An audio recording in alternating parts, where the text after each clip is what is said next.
Avianca Flight 52 is in trouble. The crew is exhausted. They're over New York City and almost out of fuel. Are we cleared to land now? Yes, sir, we are clear to land. Tell me things louder because I'm not hearing it. They're cleared to land. Soon the nightmare will be over. Gear down. Glide slow! Concentrate 500 feet. The captain desperately searches for the runway at Kennedy Airport, Lights! but he can't find it. The runway, where is it? I don't see it. I don't see it. Now they're battling violent wind shear. This is the wind shear. They're going to crash. With the landing gear up, landing gear up! The plane has hardly a drop of fuel left. They cannot land. Flight 52 is about to crash somewhere over New York. How could that happen? Even the world's finest air crash detectives will never agree about who is to blame. Relevance of testimony. Southwest of Kennedy Airport, with a track brought up. This motivation.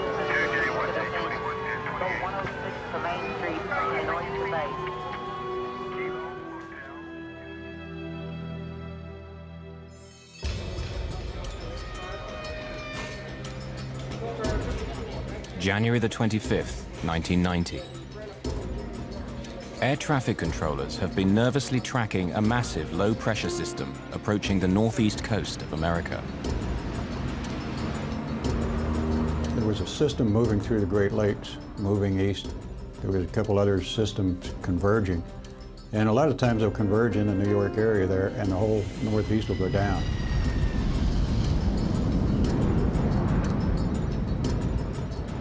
The weather is already near the safe minimum to land a plane. Flights will have to be cancelled or delayed. The terminals will be choked with thousands of angry passengers.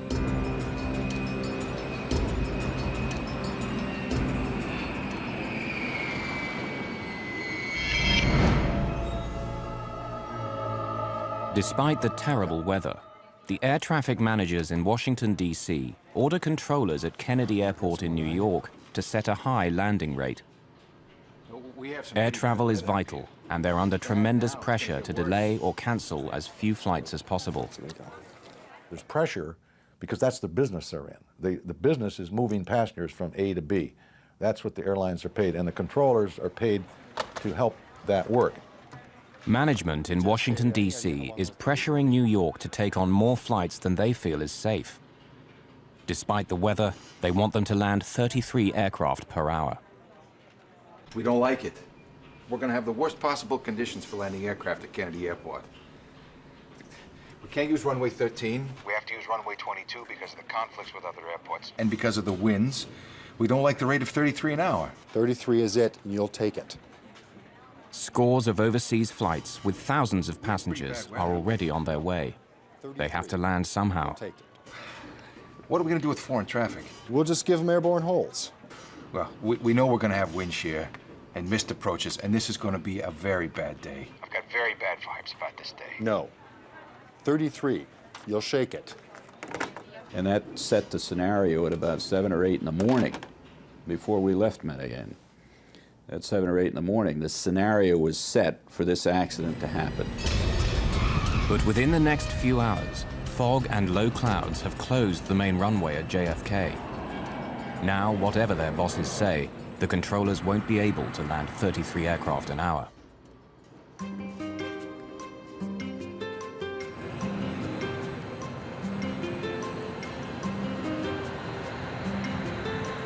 "2,400 miles to the south in Colombia, it's a warm, sunny day with not a cloud in the sky. Avianca Flight 52 is now boarding passengers for New York. Among them, Miriam and Luis Montoya and their 2 young daughters. I remember during that day in the morning, before we boarded the flight, I talked to a friend that was going to pick us up at the airport in New York. He told us the weather conditions were bad. The temperature was very low, and it was rainy, and it was going to be foggy. After a short business trip, Nesta Zarata is traveling home to New York. I received a telephone call telling me that if I could be in the airport in half an hour and not ask any questions or request anything, I would get on the direct flight to New York. In the cockpit, Flight engineer Matthias Moyano monitors the loading of over 13,000 pounds of fuel, making a total of 80,000 pounds. Enough for the journey, plus an extra 2 hours flying time. Avianca 052 Heavy, request clearance for takeoff, runway 11. Just after 3 o'clock in the afternoon, Avianca 52 takes off from Medellín with its maximum allowable fuel load. The Colombian airliner heads north for the United States with 158 passengers and crew.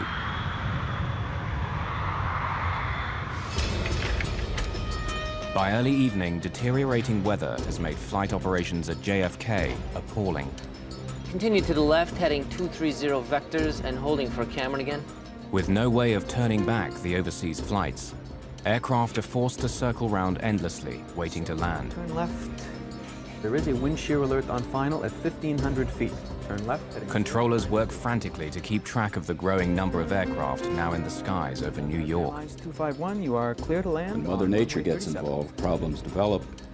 The tension gets higher, the pressure gets higher, decisions become more critical. At JFK, any idea how long those delays are going to be? I talked to someone else over there, no idea. I'm holding over here. Delay's indefinite due to the weather. The traffic's missing the approaches. They're going around. I just can't give you a good answer. Your guess would be as good as mine. That's the best I can tell you.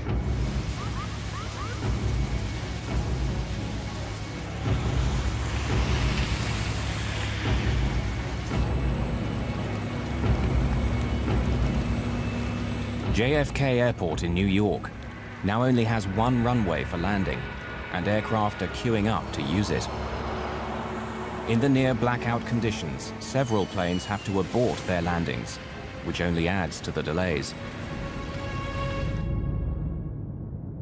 On Flight 52, they know none of this. The crew neither receives nor requests the weather for New York or for their alternate airport, Boston.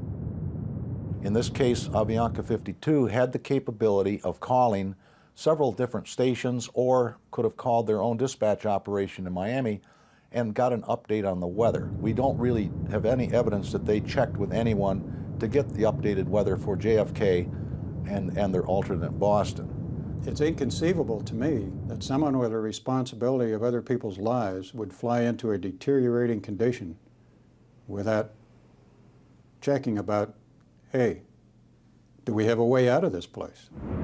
Avianca 52 enters the airspace near Norfolk, Virginia. After 4 hours in the air, New York City is now less than 40 minutes away. 51-year-old Captain Laureano Caviedes is a seasoned pilot who's been flying with Avianca for 27 years. But his English is poor. All communications with air traffic control will be handled by the 28-year-old co-pilot, Mauricio Klotz. The third man in the cockpit, flight engineer Matthias Moyano, is experienced, but like co-pilot Klotz, he has only 4 months of flight time in the 707. They were a highly experienced flight crew who had been into New York several times previously on behalf of Avianca. So they were familiar with the route and the procedures, and highly experienced pilots. Washington, good evening. Avianca 052 Heavy, flight level 370. Avianca 052 Heavy, Washington Center, roger. Avianca 052, I'd like you to make a right 360-degree turn. And I need you to get a pencil ready for holding instructions at Norfolk. Okay, 360-degree right turn at Norfolk, Avianca 052 Heavy. Avianca 052, you ready to copy your holding instructions? Go ahead, sir. All right, Avianca 052, you are cleared to the Norfolk VORTAC. Hold south on 174 with right turns and 20-mile legs. Flight 52's troubles are about to begin. They're being diverted out over the Atlantic Ocean near Norfolk, Virginia, and placed in a holding pattern. Here, the aircraft will fly an elliptical racetrack pattern while it waits for further instructions from air traffic control. They don't know about the bad weather ahead, but with enough fuel for more than 2 hours of flying, there's no cause for alarm.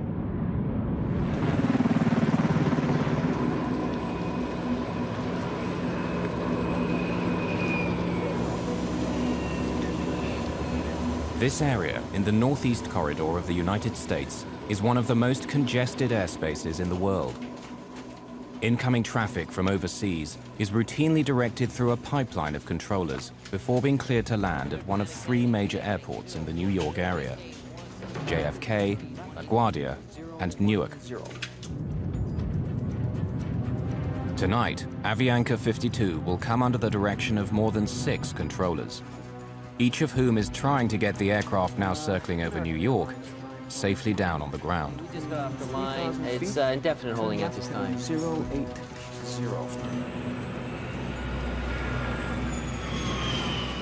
We just had 3 missed approaches on 22, right? We just went below the minimums. We just had 4 misses on 22, right? Which is our primary runway. The visibility is getting worse, and it's worsening. All right, how many are you holding? Well, we're still holding the 12 or 13 we had earlier. We're expecting some pretty lengthy delays in another hour or so. While air traffic controllers try to cope with the increasing backlog of flights, Avianca Flight 52 circles for 19 minutes over the Virginia coast, waiting for permission to continue its journey to New York. Avianca 052, expedite descent through level 33. Just leave flight level 330 within 3 minutes, please. Okay, we'll leave 330 within 3 minutes. Avianca 052 Heavy. The Avianca jet is on its way to New York at last, but they have no idea of the trouble that awaits them.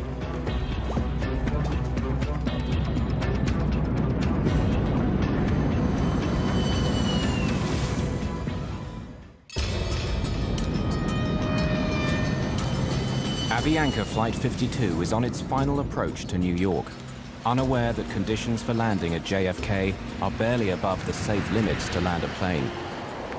It's a pitch-black night with heavy mist, rain, and sudden violent winds. This is Central. I was wondering how your weather was doing up there. It's pretty bad at this point. We got all sorts of wind shears and missed approaches Due to not seeing a runway? You're still trying on a 30 rate. Yeah, rather unsuccessfully at this point. The winds are starting to pick up. 20% of the guys attempted approaches went on to miss. When the northeast goes down, it goes down. It goes down for a big area. And a lot of quick decisions have to be made. You just can't say, wait a minute, stop. Everyone's en route. The plane has now almost used up the fuel planned for the journey and will shortly start eating into its reserves. The crew is considering diverting to their alternate airport in Boston, just 210 miles from New York. Washington Center, Avianca 052 Heavy. Avianca 052 Heavy, go ahead. Do you have any information about delays to Boston? Boston, I'll check that, sir.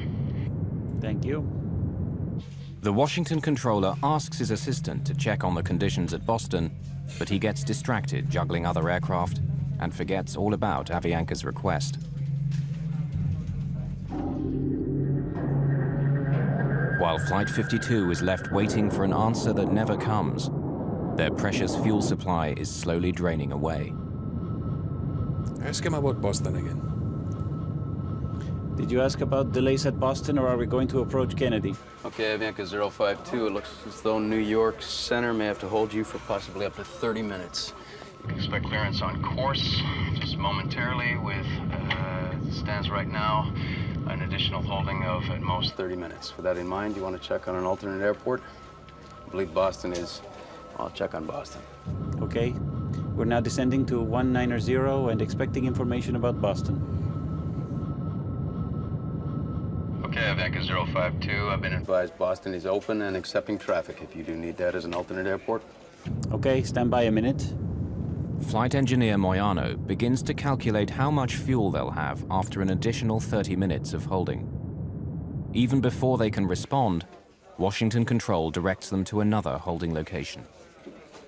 Avianca 052 Heavy, make a right turn now to intercept the Cameron 2 arrival. Cleared on course, maintain flight level 190.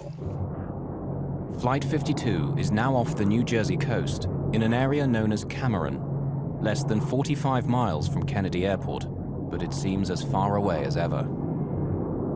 During all those holding times, I was praying and trying to see where we're going to land. I mean, when we're going to be on the ground. I don't want to be here anymore. Ladies and gentlemen, is your captain. I apologize for the delay, but it appears we're going to be holding as we wait our turn to land in New York. Please remain seated with your seatbelts fastened, and we should have you on the ground shortly. Thank you. There was a point where the captain announced that there was traffic in the New York City area and that we would be on hold for a while and that he would get back to us. It will be the last communication the crew has with the passengers. Flight 52's situation now goes from bad to worse. Avianca 052, descend and maintain 14,000. It's handed over to the New York controllers, who even on a good day can be intimidating. And today is not a good day. There are up to 39 aircraft trying to land and dozens more on the ground waiting to take off. Avianca 052, expect further clearance at 0139. Avianca 052 Heavy, roger. Tired and frustrated, the crew of Avianca 52 continues to circle the crowded airspace over New York while they wait for clearance to land. After more than 5 hours in the air, Luis Montoya is anxious to get his wife and 2 young daughters on the ground and back to their home in Queens.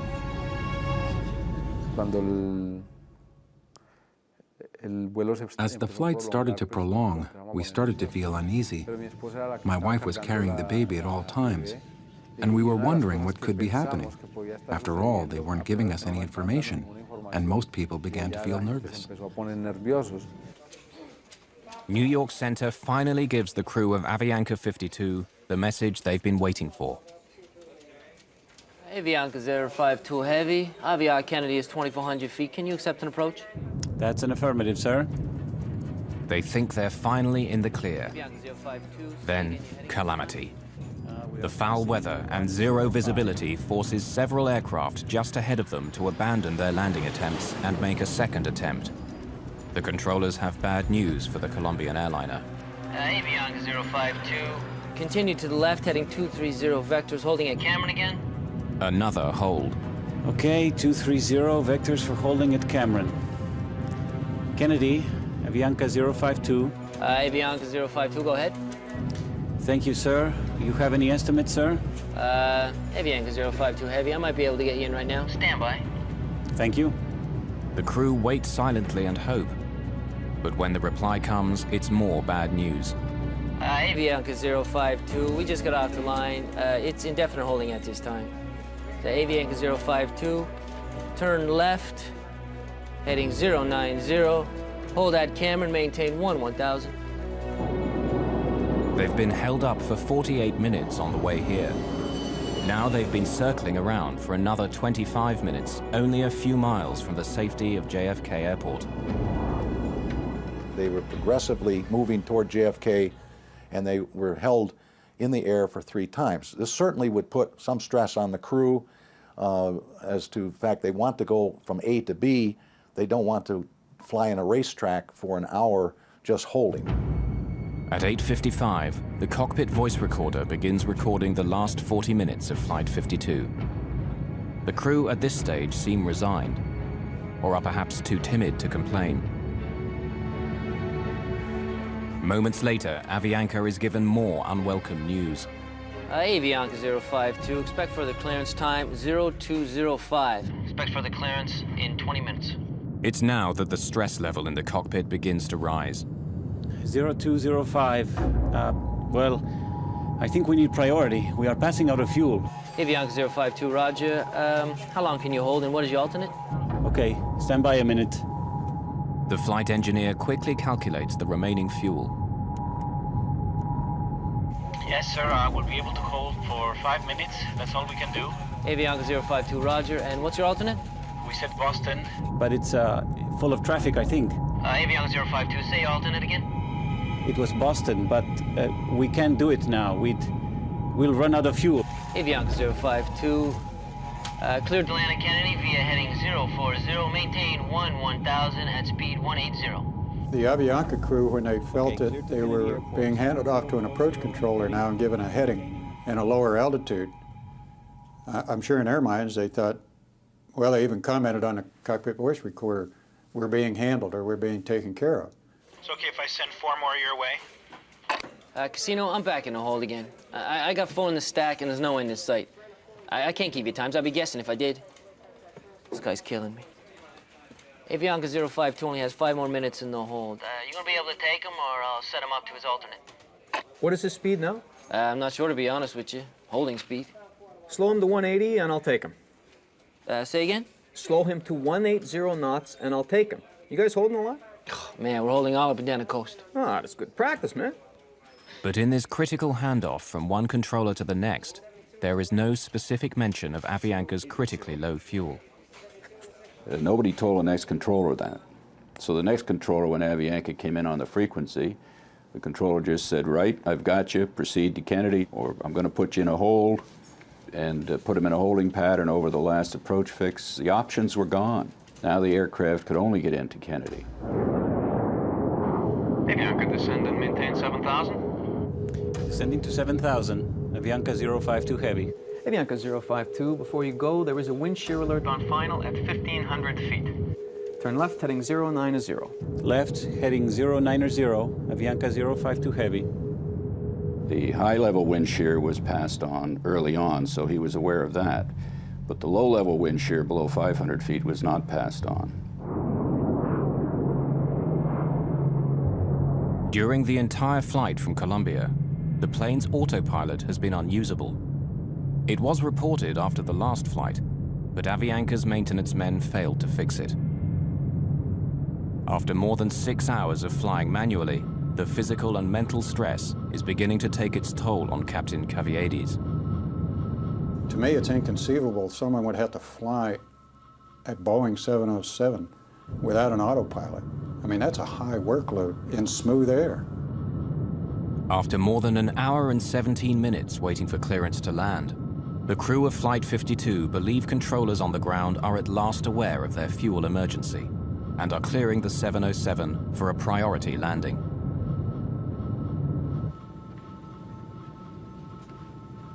In the cabin, the flight attendants and passengers have no idea that their plane is dangerously low on fuel. Then the go-around procedure is stating that the power be applied slowly. In the cockpit, the crew now hastily discuss the go-around procedure, what the manual says they must do if they can't find the runway through the fog and low clouds and have to go around a second time. It's standard procedure. Power be applied slowly and to avoid rapid accelerations and to have a minimum of nose-up attitude. To maintain what? Minimum nose-up attitude. That means... Flight engineer Moyano is concerned that if the captain were to pull up the plane's nose too sharply, all the remaining fuel would slosh to the back of the tank, causing engines to stop. Covered on fuel during the go-around. What it means is it doesn't contain fuel for feeding itself and a flameout could occur. And it is necessary to lower the nose again. Right now we are proceeding to the airport inbound. We have 17 miles. Roger. This means we'll have hamburger tonight. Avianca, descend and maintain 3,000. Descend and maintain 3,000. Avianca 052 Heavy. 3,000 feet. They got us. They're already vectoring us. No, they are descending us. And they are giving us priority. Avianca 052 Heavy, contact Kennedy Tower 119.1. Good day. Only minutes before landing, Flight 52 is handed off to a JFK tower controller whose shift is about to end. Avianca 052 Heavy, Kennedy Tower 22 left. You are number 3 following 727 traffic on a 9-mile final. Avianca 052 Heavy, roger. Can I lower the landing gear yet? No, I think it's too early. If we lower the landing gear, we have to maintain a very high nose attitude. So desperately low is their fuel that the first officer wants to delay putting down the landing gear, which will increase the aircraft's drag, requiring more power and using more of what little fuel they have remaining. I was so happy. For me, it was like a joy. I mean, we're going to land soon, and this is going to be end. Avianca 052, what is your airspeed? Avianca 052, 140 knots. Avianca 052, can you increase your airspeed 10 knots? 10? Okay, 10 knots, increasing. Increase. 10 knots more. Tell me things louder because I'm not hearing it. Lower the gear. Gear down. Avianca 052, 22 left, wind 190 at 20, cleared to land. Clear to land, Avianca 052 heavy. Wind check, please. 190 at 20. With the weather deteriorating and flying on fumes, the crew of Flight 52 will have only one chance of getting their 149 passengers safely on the ground. Avianca 052, say airspeed. 145 knots. Are we cleared to land, no? Yes, sir, we are clear to land. Stand by. Flaps 50. Landing checklist complete. It was extremely important that Avianca 52 landed on their first approach, JFK. The voice recorder revealed that the captain was certainly quite concerned about the fuel state, and he was talking aggressively with the first officer, putting out flaps, getting the airplane configured. The flight engineer had to know they were out of fuel. And when they came in for the first approach, it was time for the flight engineer to say, this is the only approach we're going to be able to make. And he didn't. Give me 50. Flaps 50 now. All set for landing. Standing by for lights. Slightly below glide slope. 1,000 feet above field. Instruments cross-checked, slightly below. Stand by for lights. Stand by. The wind is slightly from the left, 190 with 20. Below glide slope. With about 10 minutes of fuel remaining and just 2 miles from the runway, Flight 52 finds itself flying into violent wind shear, forcing them to slow the plane down. They were getting like 60 knots of wind on the nose. And then as they descended on down through about 500 feet to the ground, they were down to 20 knots. So that's 40 knot change and 1,000 feet of elevation. That's a lot. This is the wind shear. Now the wind changes direction. It's pressing them down towards the ground. Glide slope! Glide slope. Sink rate 500 feet. Glide slope. The captain desperately searches for the runway, but it's shrouded in low clouds and fog. Terrain. Lights! The runway, where is it? I don't see it. I don't see it. The plane's warning system is telling them that they're about to crash. Look.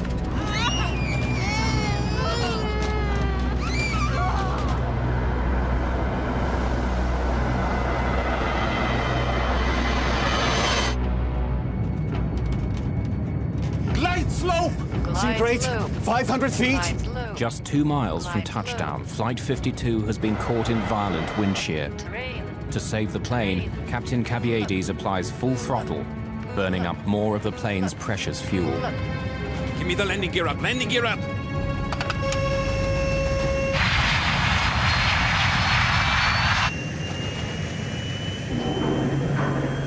The airplane was about 200 feet above the ground, about 2 miles from the runway, which was well below the glide slope and very dangerous. So the airplane almost crashed on its first approach. When you get a missed approach, now it changes the whole ball game. Request another traffic pattern. Executing a missed approach. Avianca 052 heavy. The operation of pulling the plane up in the missed approach was a very violent one. It was a very steep climb. So we were all thrown back by gravity towards the back of our seats. Something's going on here. Anything, we're going to crash. This is terrible. I mean, we start praying, but then I pass out. I couldn't handle it anymore. As Captain Caviedes pulls back hard on the yoke to climb to safety, the 707's remaining fuel is forced to the back of the tank and away from the fuel pumps. You cannot accelerate the aircraft forward rapidly, and you shouldn't pitch it rapidly. Smooth with the nose. Smooth with the nose. You have less than 7,000 pounds. You have to be very careful, or you can slosh that fuel to the back of the tank and unport the inlet to the engines. Flight 52's violent climb to safety has both frightened and infuriated the passengers.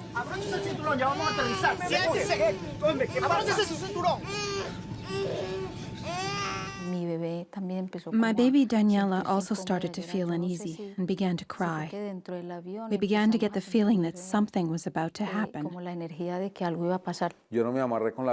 I buckled up with the baby just in case there was a problem. She's very little, and I was concerned that my weight could have crushed her. I had her in my arms, and we began to say the Lord's Prayer. I don't know what happened with the runway. I didn't see it. I didn't see it either. I didn't see it. Avianca 052, you were Making a left turn, correct, sir? Tell him we are in emergency. 2,000 feet. That's right, to 180 on the heading, and we'll try once again. We are running out of fuel. Okay. What did he say? I already advised him that we are going to attempt again. Advise him we are in an emergency. Do you tell him? Yes, sir, I already advised him. But the tower controller, at the end of his shift, transfers Avianca 52 to his counterpart in approach control. They'll have to begin all over again. Contact approach on 118.4. Approach, Avianca 052 heavy. We just missed a missed approach and we are maintaining 2,000. Flaps 14. Avianca 052 heavy, New York. Good evening. Climb and maintain 3,000. Advise him we don't have fuel. Climb and maintain 3,000. We are running out of fuel, sir. Okay, fly heading 080. Did you already advise him we don't have fuel? Yes, sir, I already advised him. We are going to maintain 3,000 and he's going to get us back. As they get back in the pattern and circle the field and come back in again. That again adds to the traffic jam that was being created at Kennedy Airport. Avianca 052 heavy, I'm going to turn you about 15 miles northeast and then bring you back onto the approach. Is that okay with you and your fuel? What did he say? The guy is angry. I guess so. Thank you very much. These guys were out, and they didn't say we were out. And he allowed the approach control to vector them way out in the original pattern and 15 miles north of the outer marker again. Flight 52 was instructed to fly a long approach pattern for another landing attempt. The plane is down to its last dregs of fuel as the crew waits for final clearance from ground controllers. In their minds that they were being handled and taken care of, and they had enough fuel to go around and shoot the approach. But on the way, they were given a 360 turn because of traffic spacing.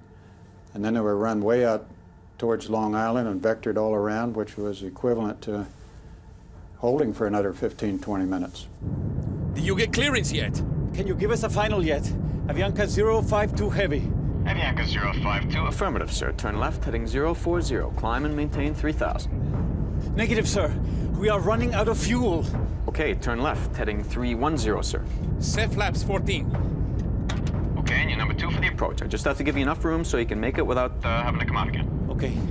We're number 2 and flying 360 now. Avianca 052 heavy, turn left, heading 330. The lights in the aircraft start to flicker, a sign that the engines are being starved of fuel. 330 on the heading, Avianca 052. Once there's no fuel flowing through the pump out of the tank, an amber light comes on to tell you that tank is empty. Flame out! Flame out on engine number 4! Flame out on it! Flame out on engine number 3! Show me the runway. The passengers can hear the sound of the engines beginning to shut down. When the engines went off, I looked over to the lady that was sitting next to me, and I asked her to give me her hand. And I philosophically accepted, I might die here. This is it. Avianca 052, we just lost 2 engines, and we need priority, please. Avianca 052. Turn left, heading 250. Intercept the localizer. 250, roger. Select the ILS. ILS. Avianca 052, you're 5 miles from the outer marker. Maintain 2,000 until established in the localizer. Cleared for ILS 22 left. Roger, Avianca. Did you select the ILS? It's ready on 2. When all the engines flame out and the generators fall off the line, a considerable amount of power is lost, electrical power is lost.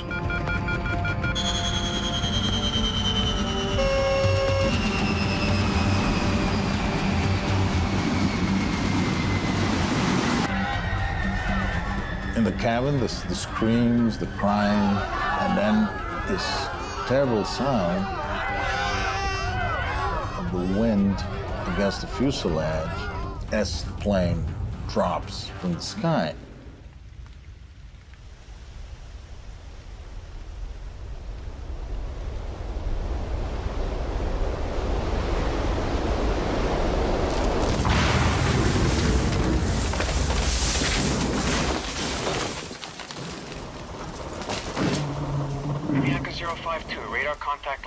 Avianca's missing due to the weather thing.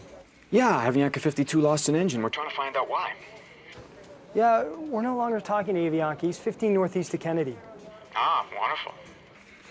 At Clipper 18, turn left heading 180. 6.5 hours after leaving Colombia, Avianca Flight 52 is missing somewhere over New York.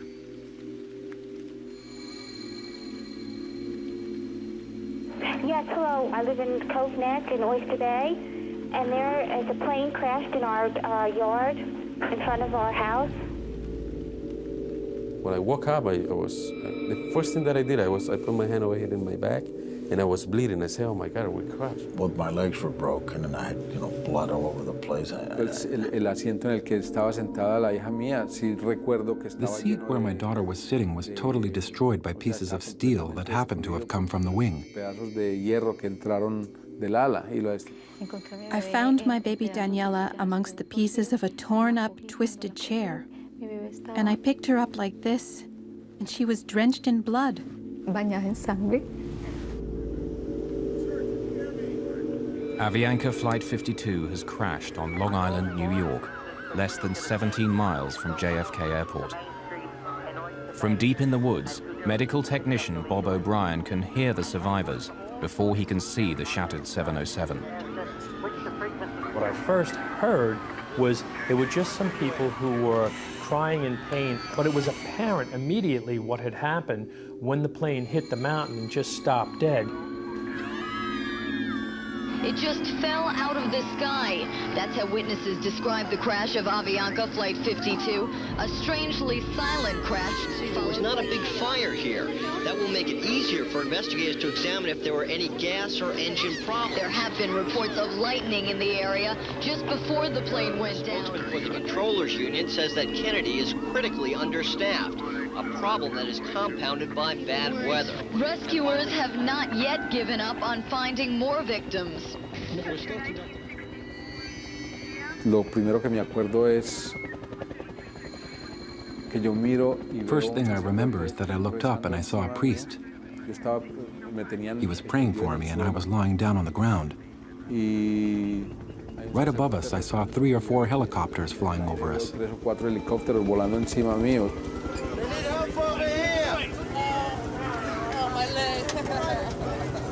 Managed to get up on top of the fuselage, and there's that door handle that says, in case of emergency, pull here. So I pulled that door handle, and that door handle just went, and the door came open about 4 inches. And then I was able to flip that over, and I could just see piles and piles of people strapped in their seats. The extreme G-force of the crash has broken off the cockpit and catapulted it through a stand of trees and into the deck of a home some 100 feet from the impact site.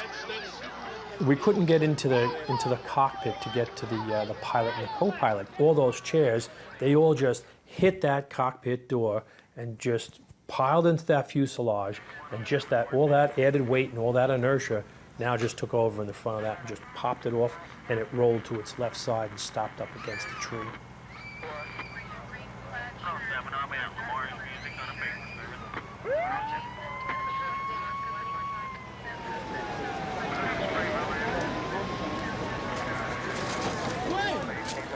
Come on, somebody get the back here. And I saw some cables, and I saw a big hole in the fuselage over the passengers that were sitting next to me who were kind of unconscious. And on top of me was this guy who was bleeding, a big guy, I don't know who he was, but he was on top of me, but I was sitting. I pulled myself with those cables towards that hole, which was over the wing. I started screaming, "Hey, help me out, help me, take me out of here." And then somebody, when they realized that I was alive, they removed they took away the guy who was on top of me, and they took me out of the airplane. At that moment, a fireman was climbing on the wing, and he saw me, and he said, "There's a guy here," and he pulled me out.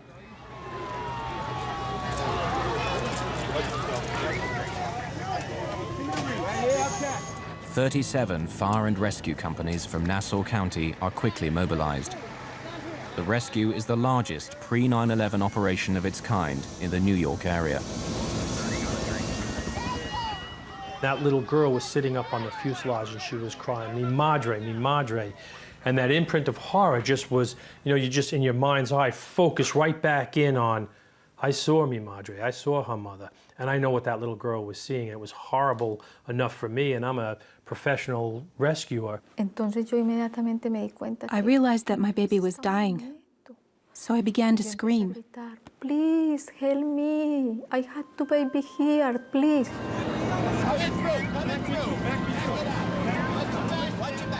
The plane has crashed in the wealthy neighborhood of Cove Neck, near the home of the father of tennis star John McEnroe. Medics set up a makeshift triage unit on his lawn. When daylight breaks 10 hours later, 85 survivors have been pulled from the wreck.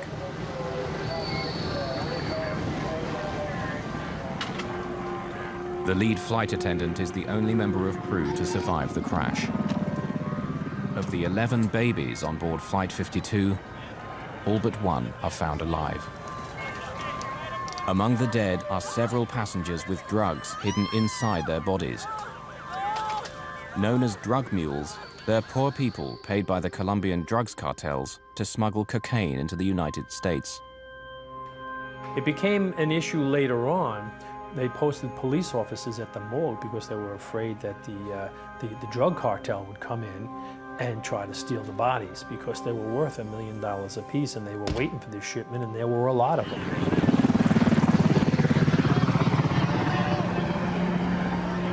Bob O'Brien scours the tail section for survivors and finds FAA investigators struggling to remove the aircraft's black boxes. I grabbed the handle and just pulled the whole box out and took that out and brought that out the door and gave it to them. Even as people are being pulled from the wreckage, the on-site investigation begins. In charge on the ground is Barry Trotter of the National Transportation Safety Board. A former airline pilot, Trotter became an investigator after losing his right arm in a motorcycle accident. The condition of the aircraft was really astonishing to see that that much of the structure was left in the condition that it was in. It hit right on about a 28-degree embankment, and with the wings and all the other trees, it only slid 28 feet, so it hit and stopped instantly. Unaware of the details of Avianca's troubled flight, investigators quickly find a valuable piece of evidence. You could look at the engines right away and you could tell the engines were not turning. So there was no power on the engines. That was the first big clue. Trotter and his team examine the fuel tanks and find just a few gallons of jet fuel still on board. It becomes clear why the 707's engines stopped turning, but the question of who's to blame is still to be answered. In the community of Cove Neck, New York, salvage workers begin the task of dismantling the shattered remains of Avianca Flight 52. But there's still one critical question. Who is responsible for Flight 52 running out of fuel and causing the death of 72 passengers and crew? The answer will be worth millions of dollars and affect dozens of lives. At the lab of the National Transportation Safety Board in Washington, D.C., investigators are eager to recover data locked inside the two black boxes. The most telling of these is often the flight data recorder, which records critical information, such as the plane's altitude, airspeed, and heading.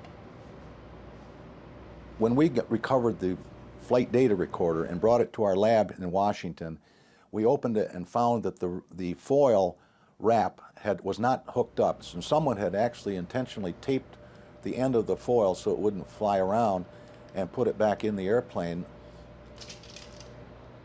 Without the crucial flight data recorder, investigators rely heavily on Flight 52's cockpit voice recorder, which is found with more than 40 minutes of voice recordings of the crew and communications between the first officer and air traffic controllers.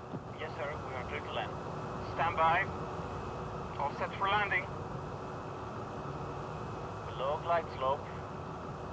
And it was apparent from the voice recorder transcript and tape that the captain was not understanding the first officer's radio communications that were being made in English. Everybody wants to blame the pilot, but he may be the last person to make a decision, and the scenario which caused him to be in that position where he makes the decision was created by several other people along the route. The captain asked the first officer about 9 times to clarify information or repeat it or to pass on information. We are going to attempt again. Advise him, we are in an emergency. Do you tell him? Did he make a conscious decision to run out of fuel? No.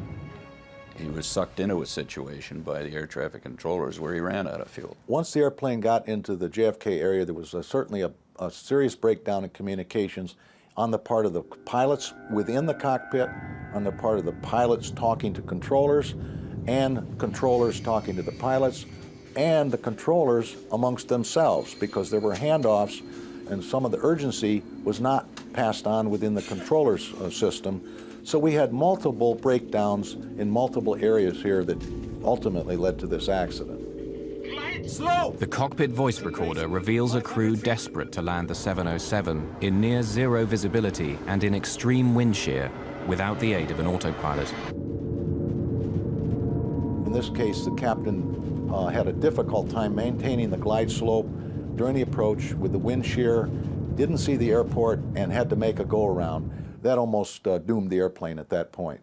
The information being given to pilots en route was a wind shear up as high as 1,500 feet. But their pilots on approach were encountering wind shear as low as 300 feet. And that wasn't passed on to the Avianca pilot. This is the wind shear. The crew of Flight 52 is caught off guard. As they descend below 500 feet and slow down, a violent vertical wind forces them towards the ground, nearly causing the plane to crash 2 miles short of the runway. Ironically, Avianca 52's lack of fuel resulted in no fire or explosion, saving the survivors from almost certain death. If the flight would have found some level ground, it was conceivable he would have slapped the fuselage down and slid to a stop. With no fuel, there would have been no fire, and I think it's very possible that most of the people would have survived it in that case. As the hearings into the crash begin, lawyer George Tompkins is confronted by controllers who maintain that the Avianca crew failed to use the word emergency, instead using the word priority to communicate their situation. The government took the position that the pilot never declared an emergency, so no one knew that he had a problem. But saying you're getting low on fuel and saying you cannot make your alternate, the word emergency is not necessary to say. Negative, sir. We are running out of fuel. We just lost 2 engines and we need priority, please. And they thought they were telling them when they said we need priority. Para nosotros en español, la palabra prioridad significa... In Spanish, for us, the word priority means first. Corre a mí, te estoy necesitando. Attend to me, run to me. I need you right now. No sé si es que... I don't know if priority in other languages means that you can wait. Que puedes esperar. To me, priority means a priority. If you ask a child, what is a priority to you, what are you going to say? He doesn't need to say an emergency. Avianca 052 only has 5 more minutes in the hold. You gonna be able to take him, or I'll set him up to his alternate? What is his speed now? I'm not sure, to be quite honest with you. Holding speed. The NTSB concludes that air traffic's handling of Avianca 52 was proper, considering the information they were getting from the flight crew. Many of the passengers are shocked and outraged by what they feel is a gross injustice, that air traffic control is found blameless.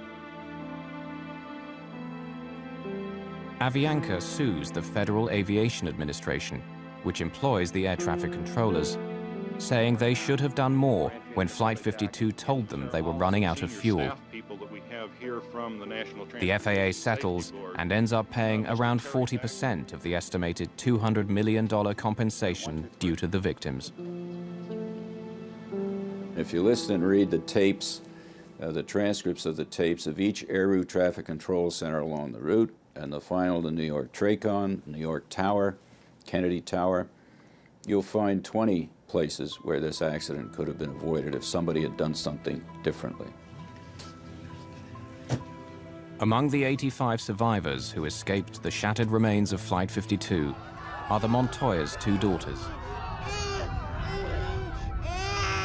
Daniela, the baby covered in blood, is now a healthy teenager preparing for college.